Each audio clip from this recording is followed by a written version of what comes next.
Hello, my name is Cindy and I am from Explore EFT.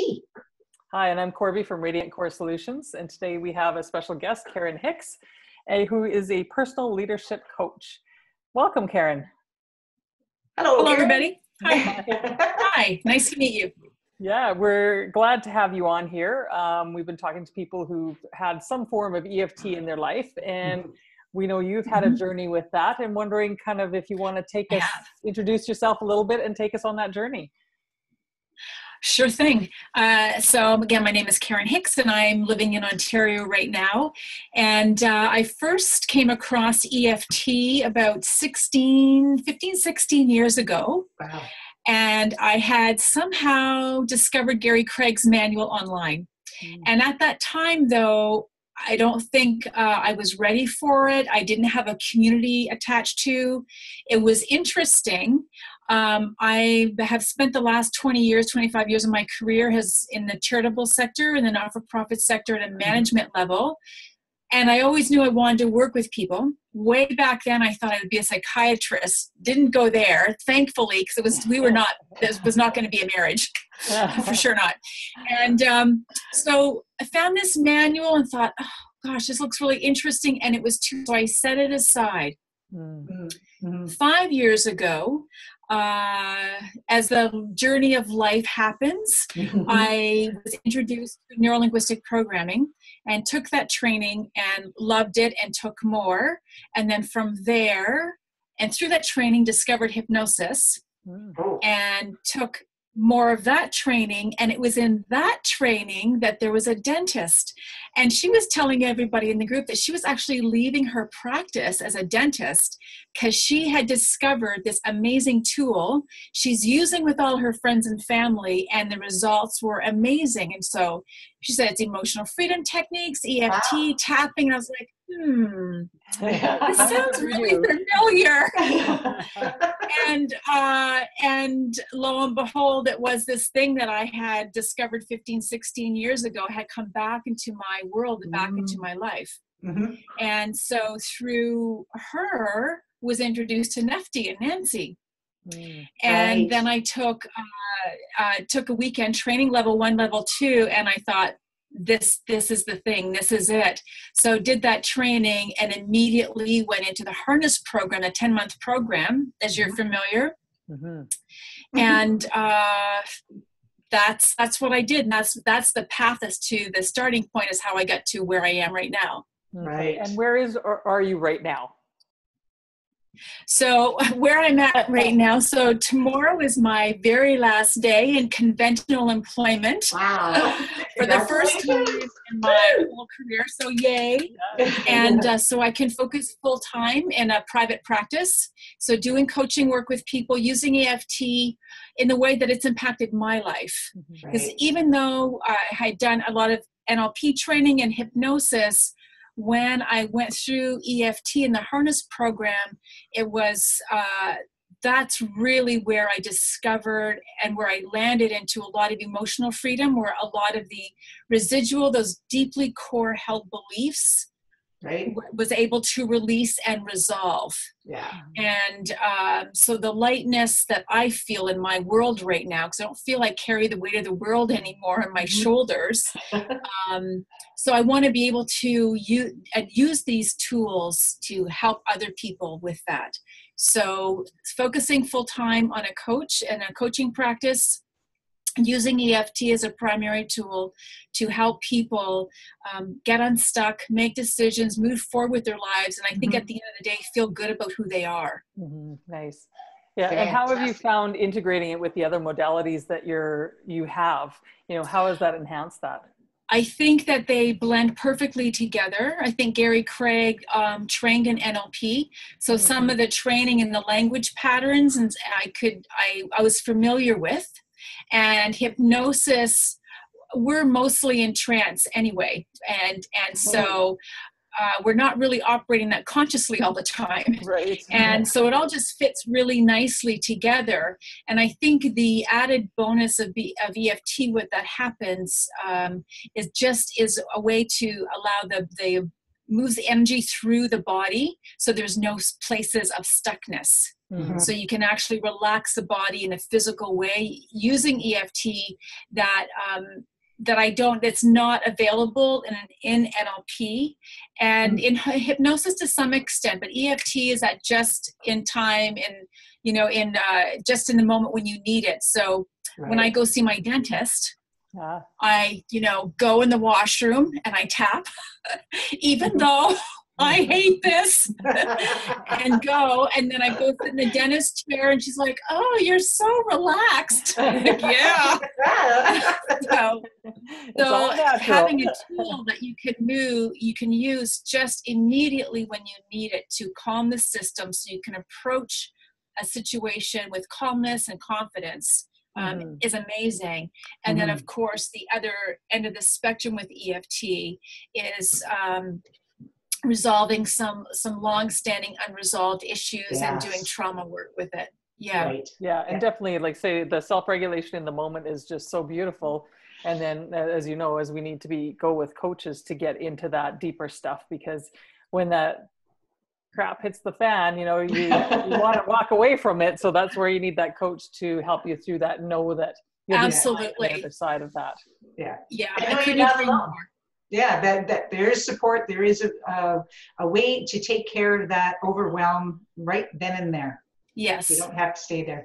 So who are your usual type of clientele? So it's so interesting is that because I don't have a usual. So older women, I have a personal, I think, a natural affinity with, because through my life and the transitions that I've gone through, there's that relatability. Right. And then there's this younger cohort of women that I connect with through the gym, through working out. And they're at a different stage in their life and questioning a lot about who they are. And so I have that connection there. I've had the opportunity to work with some kids around some stuff, and that's been amazing. Wow. EFT and children is such a perfect, beautiful blend. Yeah.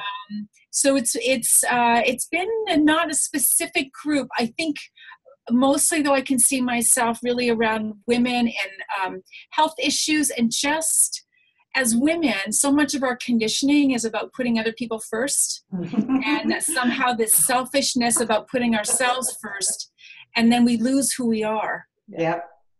And so being able to help women rediscover who they are so they can actually just move into their power is something that I feel very passionate about. Yes. Yes. Yeah, it's about up-leveling, everybody where they're at and supporting. It's not about competition anymore. It's about, becoming stronger as community. Yeah. And I just want to reflect back to, Corby, you were saying about coaching and the importance of coaches, because there's so much online now that you can do with tapping by yourself. And when and I just want to share my reflection around that. When we're tapping, like with a video or on our own, it's a very conscious process. And consciously, we're not going to go anywhere that feels too uncomfortable or too scary or too whatever. So I think that's and that's the work, though, that change work happens at a subconscious level. You really need to be guided through that process with somebody who's experienced, who can do that safely and hold a space for you. So while there's a place for EFT to do some of the work on your own, that lasting change work, I think, in my view, really necessitates that you're working with a coach or a practitioner for that. Yeah, I totally agree, because it's that sacred space really that you need to get into. And I think people who say, "Oh, I've tried EFT and it wasn't as effective," is because they hit that wall. And then they don't want to come back to it, because we're fear-based people. And as soon as we hit that, it's like, I've been there, done that, don't want to go there. Yeah. Right. So it just keeps that cycle going. Yes. Yeah. And you really want to find a practitioner that is certified under the ametinternational.org group. Yes. And NEFTY does provide that, because I started training with someone else, and then I recognized that I didn't have enough to help somebody move through a transition. It was like, what do we need here? So can't impress enough that we are all under Emet International, and we were trained through the NEFTY group here here in Canada. We didn't have to go to the United States. We could get this in Canada. Yes. Right. Yeah, exactly. Exactly. A very high standard. And that's really important. And just even in order to maintain that certification, we need to do continuing education. We need to have supervision. And I think the general population might know that those requirements actually aren't necessarily required and perhaps more common, even as a coach or in other like social work or whatever. So I really feel that our requirements to stay ethical in our practice, like we have a pretty high level, pretty high expectation of us. Yeah. And I mean, and we're dealing with the most vulnerable things of people, you know, of their deep, dark secrets that they think are so horrible, you know, and we need to keep that safe space and be on the ethics with that. Yeah, absolutely. Absolutely non-judgmental. Just be there and walk with the person, walk through it and help them to understand that that really, as much as sometimes people feel that they are alone, that it's only them.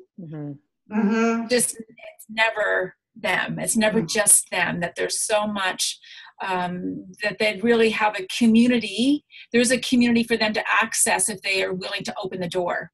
As opposed to staying and feeling isolated. Because and that's so common, I think, too, you know, that people do not feel supported and they feel that they're on their own. So they don't even reach out to see that there is something more, and that, you know, the more I work with people, and you guys probably figure this out too, is the more commonality that we find with everyone, you know? Absolutely. There's years. Yes. There's so much that brings us, that ties us together, including things like shame and guilt that keep us isolated. But that is such a common thread why people don't reach out, because with fear that we feel shame about who we are and feel so much guilt about the things that we've done. And really the pathway to the other side is owning that, accepting that, and still in the next breath understand that you're, you know, a wonderful human being. So it's making peace with both of those things. And recognizing there's nothing wrong with you. It's just the pattern that you've developed from a very young age. So it's a pattern that... And we all do the best we can. Exactly. From wherever we got absolutely. Awesome. Yes, exactly. Okay, well, thank you so much for sharing this with us. And this is great to open up this conversation and, you know, just see where it has gone and where it's going. It's just so exciting, you know, and to have another person leave, you know, their regular daytime job and, and jump off is just exciting. I know. My goodness. Well, thank you so much for inviting me to the conversation. This is the stuff I feel really passionate about. And so I appreciate having the chat, the time to talk, and perhaps we'll do it again one day. And I look forward to meeting you next month. Yes, that'll be awesome. Okay, well, thanks so much. And we will, I'm sure, talk again sometime soon. Excellent. Thank you. Thank you both.